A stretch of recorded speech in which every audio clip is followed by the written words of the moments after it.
మొత్తానికి ఈ గాంధీ భవన్లో టిఆర్ఎస్ భవన్లో బీజేపీ ఆఫీస్లో పంచాంగ శ్రవణం చూసిరు కదా. ఎక్కడి పంచాంగ శ్రవణం అక్కడనే ఎవరైనా గెలుస్తారు. ఎవరికైనా మంచి ఫలితాలు రాబోతా ఉన్నాయి, సత్ఫలితాలు వస్తాయి. మీ అందరికీ రేవంత్ రెడ్డి గారికి మహర్దశ, కేసీఆర్ గారికి మహర్దశ, భారతీయ జనతా పార్టీ కిషన్ రెడ్డి గారికి మహర్దశ. ఇక శని ఉన్నదల్లా జనానికి ఒక్కరికే, ప్రజలకు ఒక్కరికే శని ఉన్నది. మిగతా వాళ్ళందరికీ నిన్న చెప్పినటువంటి పంచాంగ శ్రవణం చూస్తే మరి ఆ నాయకత్వాన్ని మెప్పించడానికా, పంచాంగ శ్రవణం ఏర్పాట్లు చేసిన వాళ్ళని మెప్పించడానికా అనేది ఇక్కడికి గాంధీ భవన్ కాడున్న పంచాంగం టిఆర్ఎస్ భవన్ కాడ లేదు, టిఆర్ఎస్ భవన్ కాడ ఉన్నది భారతీయ జనతా పార్టీ ఆఫీస్ కాడ లేదు. ఉంటే అంత ఒక తిరుగు ఉండాలి, ఉంటే పంచాంగం అంత ఒక తిరుగు ఉండాలి. కానీ అట్లా కనిపిస్తలేదు.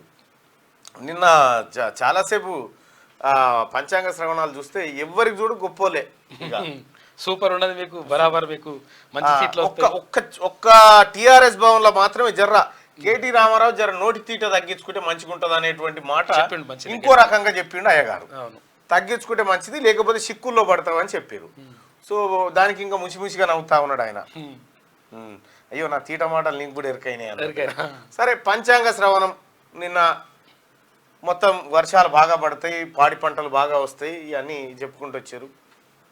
అయితే ఏ పంచాంగం కానీ ఎవరు కూడా కానీ పలానా సీట్లు పలానా ఆయన గెలుస్తాడు గిన్ని ఓట్లతోనని చెప్పే పరిస్థితి అయితే ఉండదు.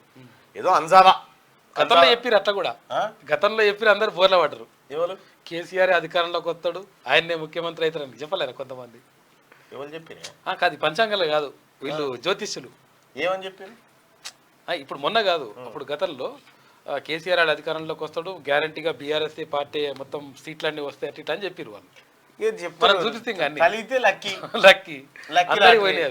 లక్కీ లాటరీ ఓసారి ఏమవుతుందంటే వాతావరణాన్ని చూసి కొంత ఏది మనం నిన్న కనుక మనం వార రాశి ఫలాలు చెప్పుకున్నాం కదా. ఈ వీక్ లో మీకు మొదట్లో ఆర్థిక ఇబ్బందులు తప్పు, జనవరి 1 వచ్చిందంటే జీతాలు వస్తాయి కాబట్టి ఆర్థికంగా ఈ టైప్ లో ఉంటుంది. అంచనా అంతే, గుడ్డి అంచనా మీద కొంతమంది చెప్తా ఉంటారు. అయితే గరికపాటి గారు చెప్తాడు, ఏ నమ్మకం అంటారు ఆయన, మీరు శక్తిని నమ్ముకోండి అని చెప్పి చెప్తా ఉంటాడు గరికపాటి గారు. అలాగే చాలామంది మేధావులు చెప్తా ఉంటారు. సో ప్రజలారా, నమ్మడం నమ్మకపోవడం మీ ఇష్టం, సొంతంగా మీ ఆత్మసంతృప్తి కలుగుతుంది. అప్పుడు ఆ క్షణానికి అతను చెప్పిన మాటతో ఒళ్ళు పులకరించిపోతా ఉంది, కొంత పాజిటివ్ వైబ్రేషన్స్ వస్తాయి అనుకుంటే కానిచ్చేయండి, ఎవరికి ఏం బాధ లేదు, అంతే.